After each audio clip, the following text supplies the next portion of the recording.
Hello everyone, a very good afternoon to you all and welcome to the Hindu newspaper analysis. So guys, first of all apologies, we are a little bit late today. There were certain things that were beyond the control. So anyway, let's start with the today's newspaper analysis. So guys, in the today's video, we are going to take up the entire analysis of the Hindu newspaper and one more thing, that the explainer PDF that I will be using here, the explainer PDF you can download from the Telegram channel. The link for the Telegram channel has been given in the description box.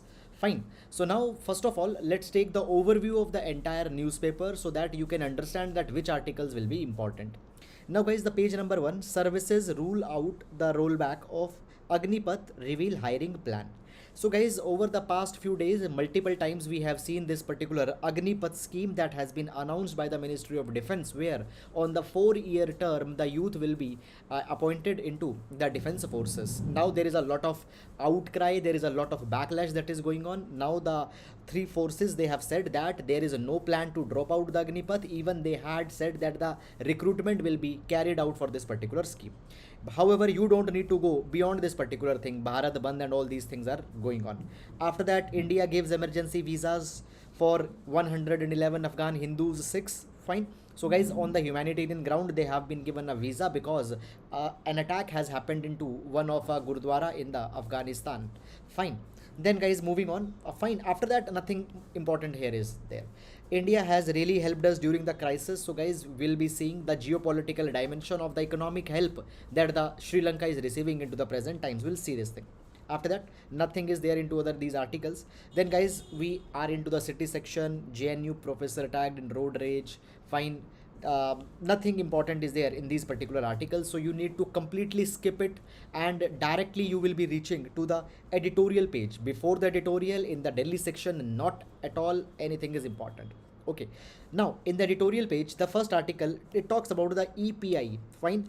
So environmental performance index has been discussed, so we'll see that what is the India's performance and all these kind of things.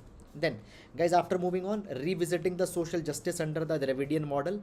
Now this particular article is talking about the Tamil Nadu's reservation. It talks about how many percent of reservation has been there for which particular caste and all these kind of things. Now guys, this article is giving a lot of data with respect to the reservation of different caste of Tamil Nadu only. So therefore it is a very microscopic article, not important for our UPSC exam. Then moving on, after that guys, the designation failure. This particular article, see what has happened recently. The China has blocked the attempt to the China has blocked an attempt of India to declare the international terrorist of Abdul Rahman Maki. Okay, now as China is blocking this particular thing, there is a kind of a geopolitical advantage that the China is taking. Now the article is talking that how he had played the role into the different kind of attacks and all these kind of things. But guys, with respect to the UPSC, such kind of things are not usable for our exam. Fine, so you don't need to go too much into the detail. Then the below article, monsoon jitters. So guys, now 3 days earlier the monsoon has struck the Kerala. So this article is talking about the deficit into the monsoon. For example, right now there is an 8% deficit, 52% deficit is there in some areas. Peninsular India, 22% deficit. Now you don't need to see right now what deficit or what surplus of monsoon is, because the monsoon is going to be there for next 2 months, and in this particular capacity all these things are going to change. So please don't go in this particular article. Then recognizing the compulsory women worker. So guys, this article, it's talking about it has given some of the data with respect to the state of women employment. We'll see this particular article.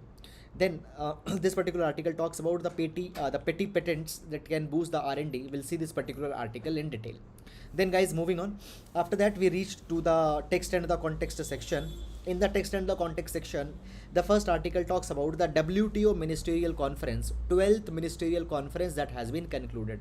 So we will see that what are the key takeaways from this 12th ministerial conference. And then guys, below moving on, so auctioning the 5G spectrum bands. Now this particular article, it talks about the recent 5G spectrum bands, but guys, see, the article is talking about the reserve price that was kept for the spectrum band, how the price is so much high. Okay, so it is talking about that what is the price that have been kept, for example the 600 megahertz, 700 megahertz. Okay, so all these things are provided. Fine. However, substance is not there in this particular article. Fine, just only one line concept is there, that the 5G spectrum has been priced very high. It might impact the profitability of the telecom companies. Now, what price, etc., you don't need to go. Then, guys, mixed reality has a blurred vision. So it talks about the augmented lens, virtual reality lens launched by the different country companies. For example, there is a cardboard by the Google, there is a Microsoft VR universe, and all these things. Then moving on, after that, army team leads flood rescue in Assam. Okay, militants killed in Kashmir. Nothing is important in this entire page. Now, this particular article again talking about the Agniveer. So, Agniveer to have distinct rank and insignia. So, as in the Agniveer, the youth, they will be appointed into the defense forces. They will be given a different rank, a distinct rank will be there. The ranks which are right now prevalent, they will not be given. A different insignia will be given to them. Just that particular kind of thing. After that, the political news, fine, all these things are provided here. Then, guys, moving on, after that, here we can see that the India Bangladesh should work on to the river management. So riparian side of bilateral agreement is being talked about, bilateral negotiations are being talked about here. We'll see this particular article.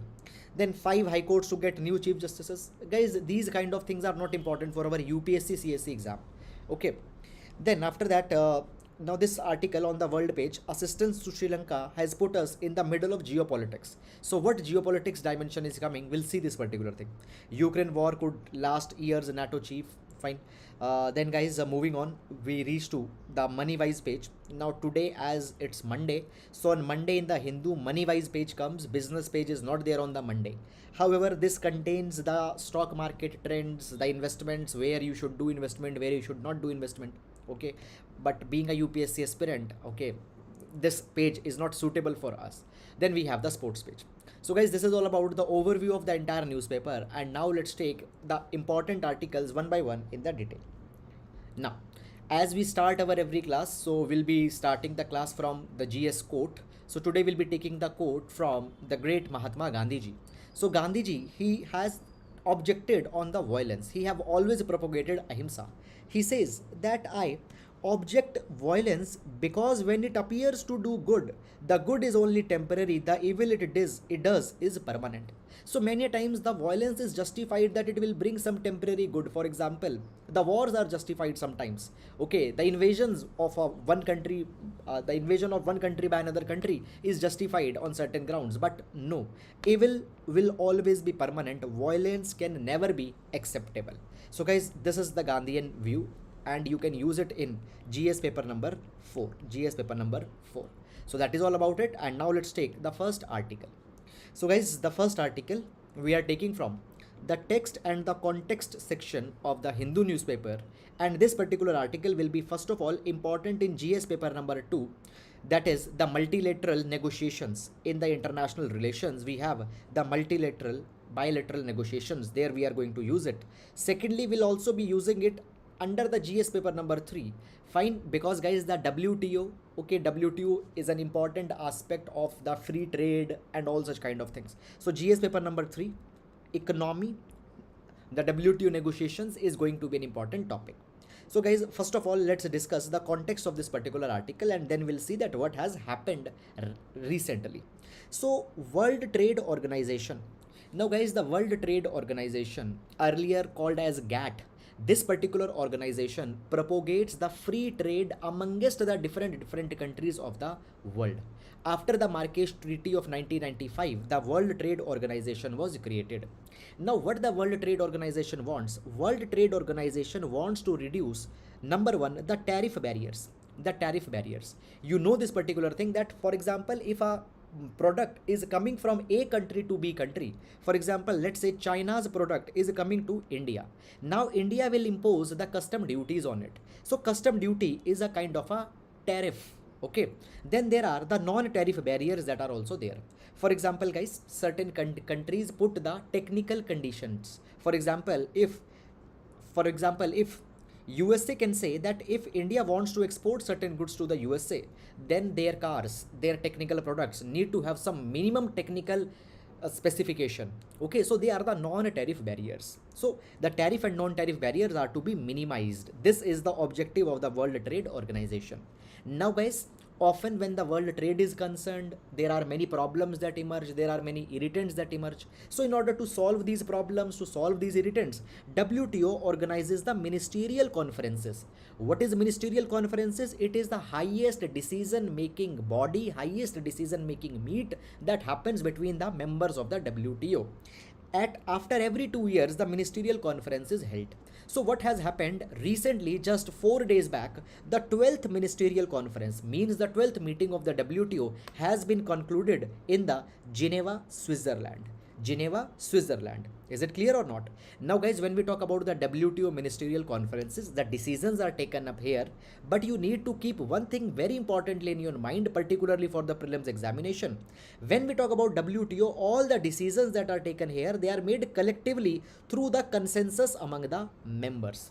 Other organizations, for example, IMF, World Bank, fine, there the decisions are made by a kind of a majority vote, but here everything is decided by the consensus.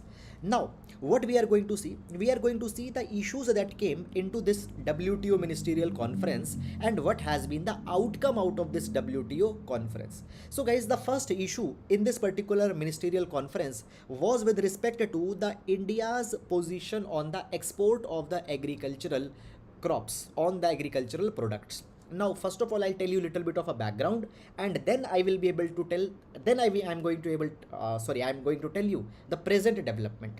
So first of all, understand the background. See guys, this particular thing, that actually India is a very important country with respect to providing the food for the World Food Program. Now the World Food Program helps to fight the food crisis into the poor and the least developed countries. World Food Program was in fact given in 2020 the Nobel Peace Prize. Okay, so World Food Program fights the hunger in the poor countries. India contributes a lot of food to the World Food Program. Now you know this particular thing guys, that India recently into the last year also had imposed a certain ban on the export of the food grains. Now the WTO has a problem with this particular thing. WTO says that India is very important for the World Food Program, and if India will ban the export of the food grains, it will be a very problematic thing. India should not ban the export of the food programs. Now what was the India's position? India's position is this, that we are not going to we are not going to ban the export, but we need to also ensure the food security at our home. If there is a kind of a, if there is basically less food in our home country, then obviously we are going to ban the export. In normal conditions we are not banning it. So guys, in this particular condition, what has happened, a kind of an agreement has been reached. Now what has happened, basically India says that a blanket exemption could constrain its work in ensuring food security back home. You cannot ask that we will not be banning the export anytime. Negotiators have agreed that the member countries in usual circumstance would not impose the export prohibitions if the food is being given for the WFP. But however, in only some kind of emergency situations, the ban could be imposed. So it simply means that India will be exporting the food for the World Food Program. It is a humanitarian concern, and only in some emergency circumstance the ban could be imposed. Usually it cannot happen. Now guys, in the WTO there is one more issue that is going for so many years, the issue on the public stock holding. Public stock holding. Now what is this public stock holding? Now you know this thing, that actually what government does, government basically procures the food grains, government procures the wheat from the farmers at the minimum support price. So government is procuring a lot of food grains through the FCI by giving a minimum support price to the farmers. Now exactly the developed countries has a problem that you cannot procure endless food grains. Is it clear or not? Fine, there is a limit up to which the food grains can be procured. Now what is exact that particular limit for the developing countries? This particular limit has not been agreed. Is it clear or not? This limit is actually under a dispute. Fine, even this particular year there has there has not been any agreement on the permissible public stock holding limit, okay, and all these particular kind of things. Then the next issue that has come here guys is that India has been successful in actually getting passed an agreement onto the fisheries sector. Now understand this particular thing, guys, that in the world there is a lot of unregulated fishing that is happening. What is unregulated fishing and what is overfishing? See, basically, if you catch fish, you need to catch a fish only to that particular level that the fish stock again recovers back after a particular time. But overfishing means actually fishing a lot of fish than the recovering capacity. Now, basically, many of the countries are giving the subsidies for the fishing in their own country. India had said that countries should not give the subsidies for the illegal, unreported and unregulated fishing. This particular agreement has been passed that yes, we should not give the approval for subsidies for such kind of fishing. However, there is one exception, that is that sometimes overfishing is allowed when it is deemed essential to build a biological sustainable level. Sometimes by nature some species are very much dominating species, their number increases a lot, so actually sometimes decreasing their number is ecologically very important. So at that time, fine, overfishing can happen, other circumstances overfishing cannot happen. Now when we talk about the data with respect to the overfishing, around 34% of the overfishing is around 34%, the data is given by the United Nations Food and Agricultural Organization. Then guys, the next thing is there. Now this is a kind of a disappointment for India at this point. It is a disappointment for India. Now basically the WTO members, they have said that they will continue to extend the moratorium on not imposing the custom duties on electronic transmissions until the next ministerial conference number 13. Now what this particular thing means? See guys, there is a lot of electronic transmissions that are happening between the countries. For example, now what are the electronic goods? For example, USA, it is transmitting softwares to the India. It is transmitting the online games software. Fine, there are the online games, there are the movies, there are the songs, okay, music. All these are the electronic transmissions through electronic mode. Softwares, games, movies, songs, music, etc., they are being transmitted from one country to another country. Now guys, as they are coming on them, there is no custom duty that is being imposed. Suppose a good is coming from US to India, obviously there will be the custom duty, but on these electronic transmissions there is no custom duty, and there is a moratorium that have been imposed. This moratorium will continue.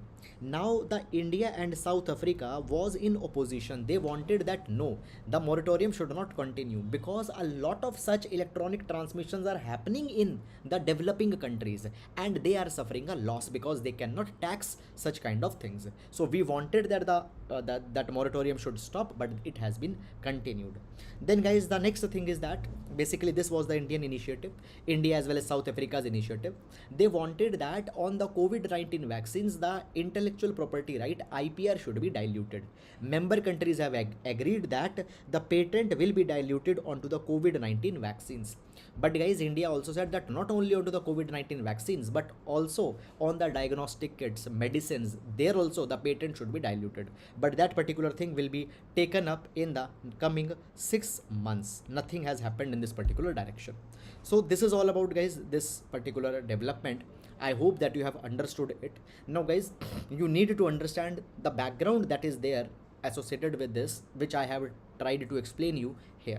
So I hope you have understood. Now we'll move to the next article. Now here we have clubbed 2 articles.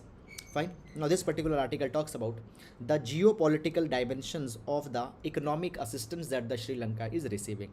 Now guys, you know this particular thing, even we have covered it in our newspaper analysis, that right now the Sri Lanka is facing an economic crisis. Since 2010 actually this economic crisis was building up, and now the economic crisis has become escalated a lot. Already we have covered. Because of this economic crisis into the Sri Lanka, now the former Prime Minister Mahinda Paksha, he has been replaced by Ranil Wickremesinghe in the month of May. Now Ranil Wickremesinghe, he is trying to bring the economic turnaround of the Sri Lanka. Sri Lanka has actually asked the assistance, monetary assistance from many of the countries. But as it is asking many of the countries, what had happened, a geopolitical soup has been developed. For example, Sri Lanka has asked the quadrilateral security dialogue that an aid consortium for the Sri Lanka should be designed. It means that the countries should come together and should provide the aid to the Sri Lanka. At the same time, Sri Lanka has also asked the China that the China should also give the aid to Sri Lanka. Now you know this particular thing that the Quad and the China, they are opposed. What has happened now? There are the different opposite donor countries that are coming for giving the aid to Sri Lanka. For example, when we talk about the Quad, as the part of this consortium for Sri Lanka, from the Quad, two countries are giving aid assistance to Sri Lanka. One is India and other is Japan.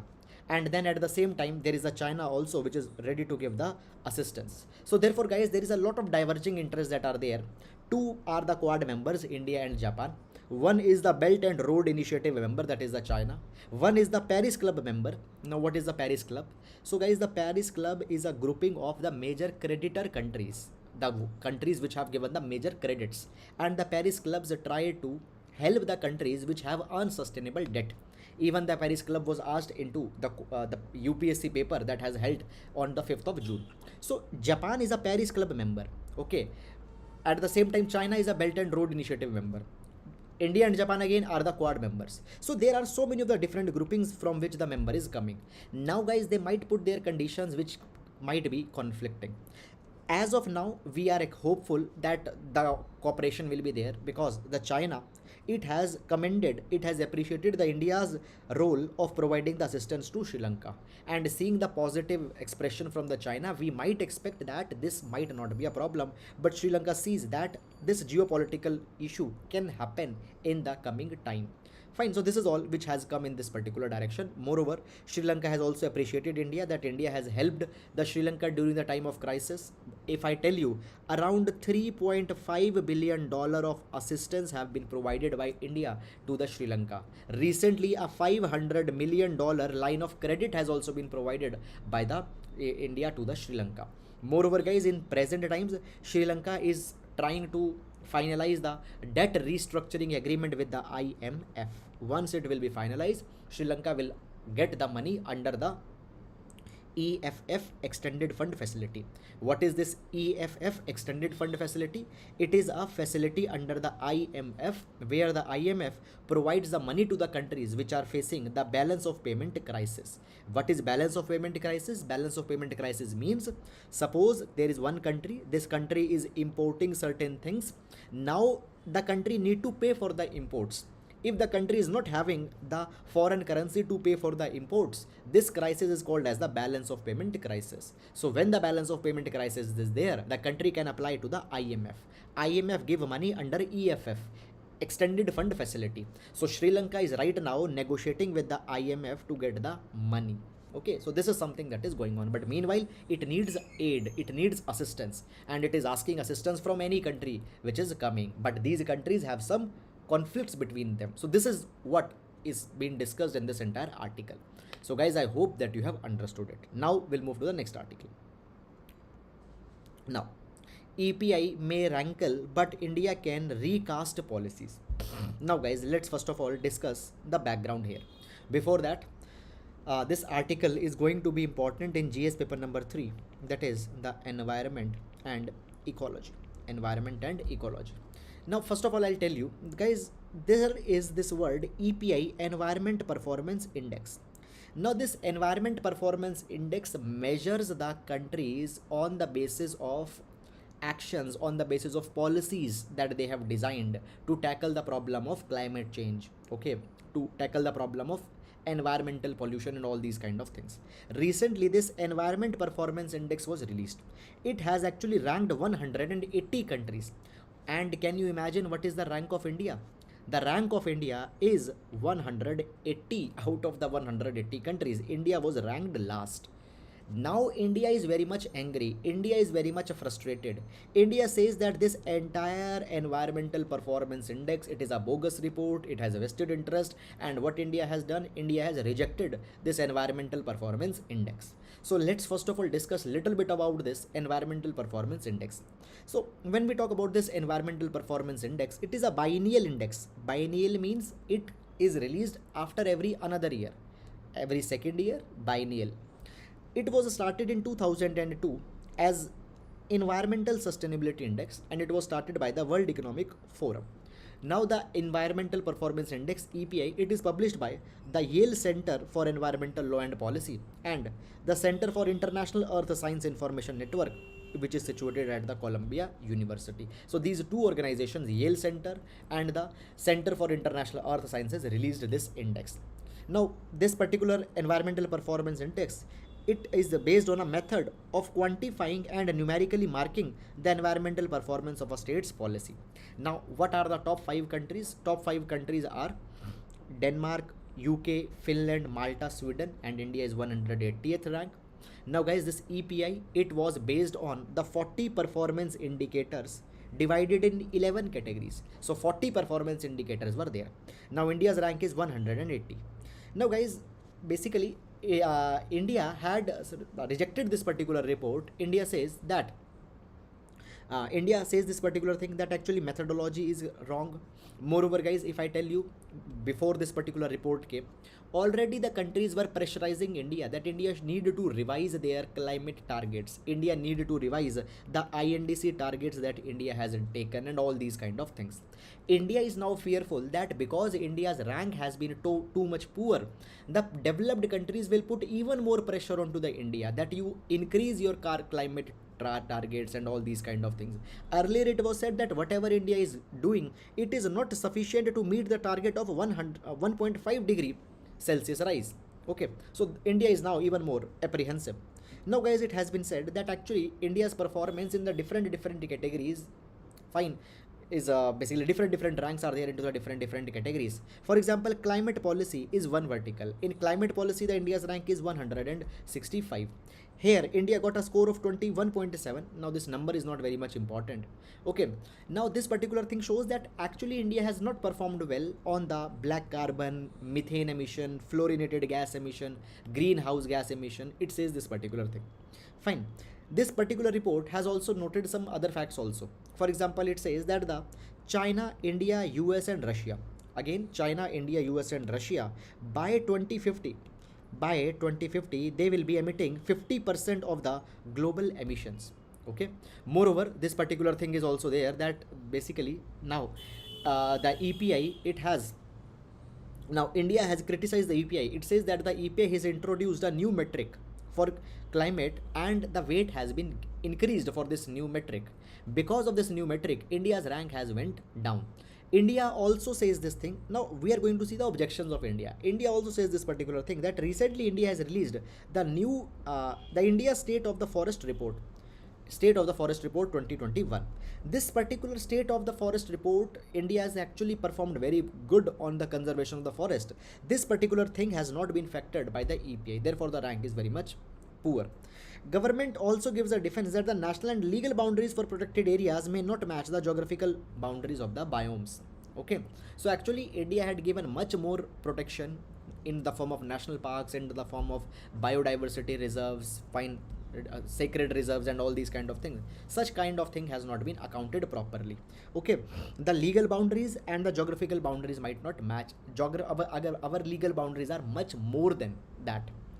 Now the next thing that is coming here is that basically now the government also says that the EPI has not engaged with the Indian agencies before preparing this particular report.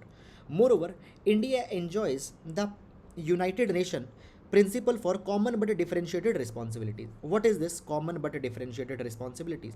It provides this particular thing that India, being a developing country, has a responsibility to conserve the environment, but its responsibility is not on par with the developed countries. Common but differentiated responsibility, India can do less because India being a developing country. That advantage has not been given to India. Next, it says that India says that if you see the current emissions of India, they might be high. Current emissions of India might be high, but guys, it has to raise the living standards of a lot of people. Our current emissions will be high, but if you divide the current emissions on the population that we are having, if you see the average per capita emission of India, it will be very much less. One of the least it could be there, but this factor has not been considered. Now guys, what India needs to do? India actually needs not to reject and need not to condemn this particular report altogether. Rather, India needs to design a rigorous dashboard approach. India needs to identify the different indicators. Okay, India had to identify the different indicators on the climate aspect, and they are needed to be tracked into the real time basis. And this particular suggestion has also been given by the Amartya Sen, Joseph Stiglitz, Jean Paul Fitoussi. Okay, so this is something that we need to do. So this is all about, guys, this particular article. I hope that you have understood it, and now we'll be moving to the next article.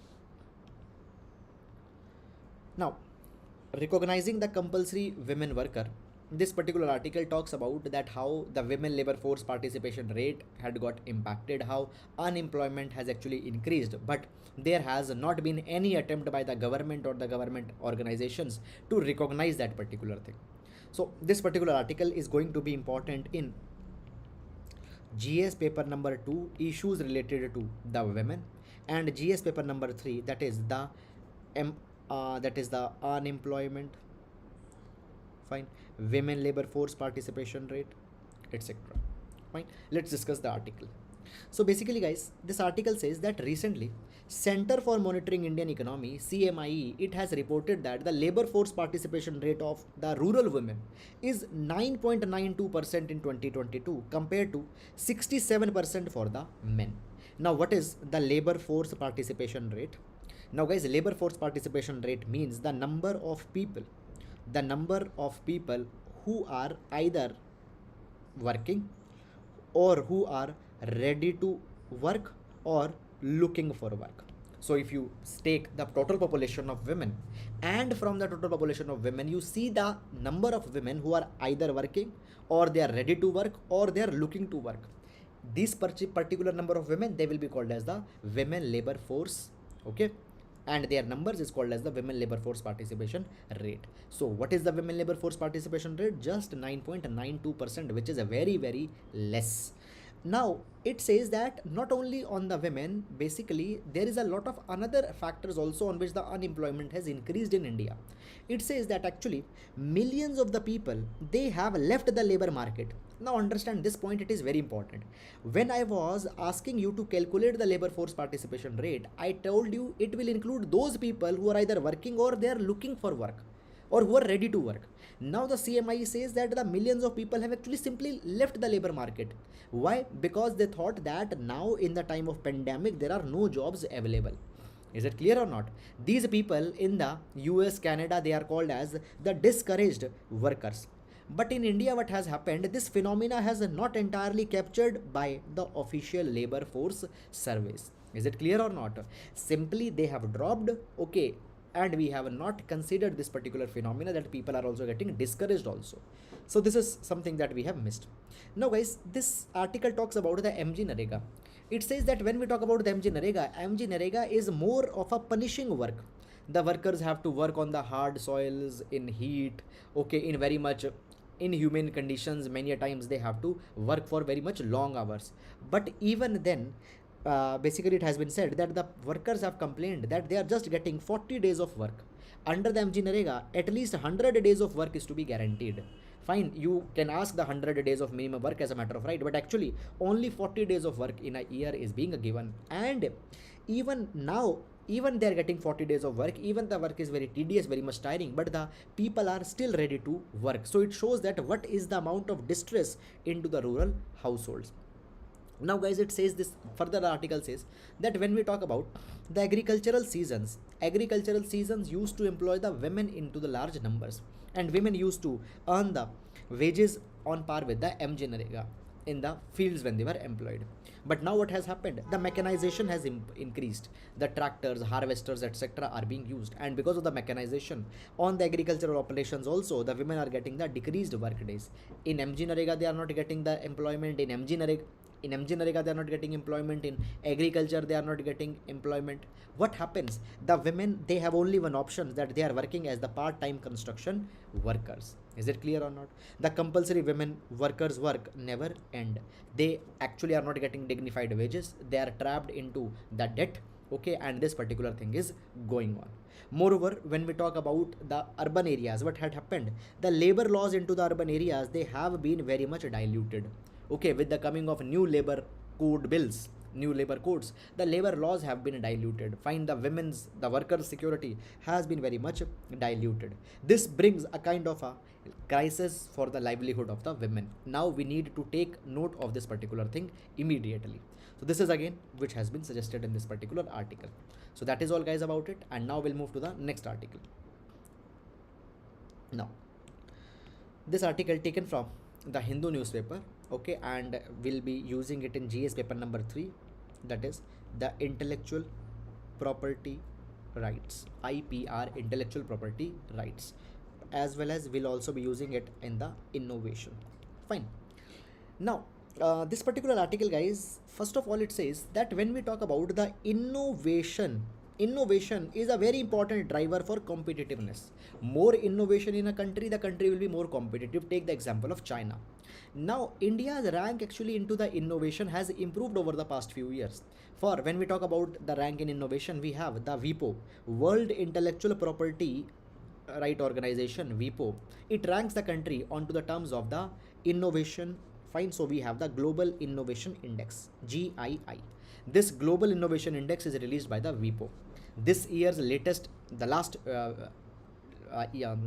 latest GII index that was there, India's rank was 46. India's rank was 46. This rank is an improvement. In 2015 our rank was 81.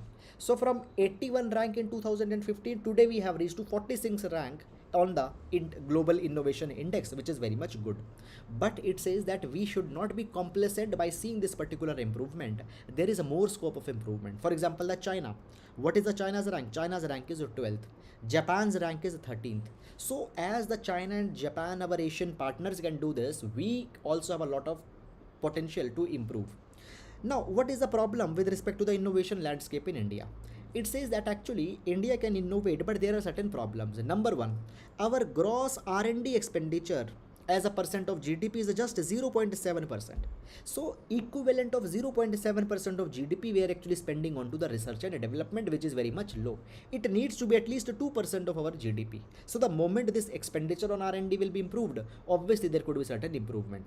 Moreover, it has been said that actually the total R&D expenditure that is being done in India, fine, the private business enterprises, they are just spending 30% of it. Okay, 70% of expenditure onto the R&D is by government. Only 30% is being done by the business enterprises. So the article says this particular thing, that Indian enterprises, they have not got into the R&D culture. Government is giving them tax breaks, government is giving them incentives. Now these tax breaks are also being given in a way that by that particular incentive they will invest into the R&D, but it is not being done. Now the article says that bringing the funding for the research and development is very much important, because the more funding you increase for the research and development, the capability building happens in a countries. New products are designed, new processes, new innovations, they come. So you need to invest more and more into the research and development. Is it clear? Now, how to improve the research and development? It is said that what we can do, a generous program is needed to push the research and development activities of the enterprises. The partial funding for viable R&D proposals can be given. Now suppose there is a kind of a research and development that a private firm is doing. If that particular product becomes successful, let's say there could be a lot of social advantage out of that. So here some partial funding can be provided by the government. This can be something. Then it says that products based on indigenous technologies could be given production tax concessions. Let's say that there is a company A, this company A is working on some indigenous technology. Now let's say they are successful in perfecting this particular technology. When they will be selling the product based on this particular technology, they could be given the tax incentive. Okay, by that the people will become more encouraged to invest in R&D, innovate, and all these kind of things. Now the next thing that it talks about is about the patents in India. Now it says that when we talk about the number of patents registered by resident, fine, it is a very good indicator. Number one, when you talk about the number of patents that have been filed by the Indian enterprise over the last few years, the number is very much good. Today, the Indian enterprise is filing 23,141 patents. It was of 2020. So in 2011, 9 years back we were filing just 8,800 patents. We have increased to 23,000, which is a very good improvement. But guys, only the number of applications have increased, but actually the patent that are being granted, it is not very much high. Fine, in 2011 776 patents were actually granted. Now nearly 5,000 patents are granted. So 23,000 were applied, only 5,000 have been given. So many of the patent applications are actually getting failed. So it says that what is the reason that our patent applications are not passed. So our now any patent application needs to satisfy the 3-point criteria. Number one, novelty. The patent should be novel.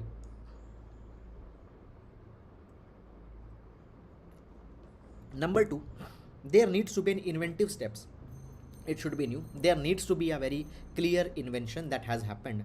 Third, utility. The patent needs to be usable. Okay, for example, you have invented one particular thing. There needs to be the utility of that particular thing also, for which you are asking the patent. Now when we talk about India, okay, or any country, these three things need to be there into a patent. But many patents are being rejected because one of these three things actually is missing. So here comes the role of the utility models. Now what is the utility models? Basically it says that India should consider adopting the petty patent regime. Now what is the petty patent regime? So basically guys, sometimes the petty patents or the utility patents, they are specific to a one particular function in a product. Clear? Suppose you have applied for the patent of an entire product. Fine, the design is there, many sub-components are there. Now petty patent is a patent for a specific component within a product, specific component or a specific functionality of a product. That is the petty patent. It says that India should adopt the petty patent regime, where the small patents for specific kind of functionalities, it should be given. Now it says that our MSMEs, they are working on many of the jugards. These jugards, they have a lot of functionality. So these jugards can be patented if the petty patent regime could be adopted. Now these petty patents, they are provided for a less number of years, for example 5 to 10 years in contrast to 20 years. But at the same time, petty patents, they have less stringent requirements and procedures. So this is something which India should adopt, and by that actual number of patents that are being granted, it can be increased. So this is all about this particular article. Now we'll move to the next article. Now this article taken again from the Hindu newspaper, it reads, India Bangladesh should work on the river management. Now guys, when we talk about any country, between the two countries, for the cooperation, there needs to be the convergences. Fine, convergences bring the cooperation and the irritants bring the divergence. Convergences bring the cooperation, irritants bring the divergence. Okay. Now when we talk about the India and Bangladesh, recently India had Bangladesh taken up the riparian dimension of bilateral relations. What is riparian? Riparian is concerned with the river arrangement. Now you see this particular thing, India and Bangladesh, they share so many of the rivers, nearly 54% rivers, 54 rivers are shared between the India and Bangladesh. Now we need to cooperate on the rivers, and the river cooperation could be one angle at which the India and Bangladesh both can converge with each other. Recently what had happened, there have been the floods into the northeast as well as there have been the floods into the Bangladesh. Now if we cooperate on the data sharing of the river flow, if we cooperate on how the basically dams could be built, how the catchment areas could be regulated, by this particular thing, both the countries can cooperate. Moreover, it is environmental responsibility of the India and Bangladesh also that they should cooperate on the rivers. Many times, because of the destruction that is being brought by the rivers, by the flooding, it is impacting even the Sundarbans. Now Sundarbans are very much important ecologically. Now in the past, India and Bangladesh had worked on some meaningful agreements. For example, the land boundary agreement was signed in 2015. Now there is a time that multiple rivers sharing agreement could also be signed. Okay, so whatever the irritants are there, we need to minimize them and we need to look forward to it. So this is just what was provided in this particular article. So guys, that is all about the newspaper analysis for today. I hope that you have understood, okay, and I hope that you had even internalized the background information which were there. So that is all guys about today. If you have liked the video, please do hit the like button. Please do leave your comment. It really means a lot. Thank you so much. We'll meet tomorrow now.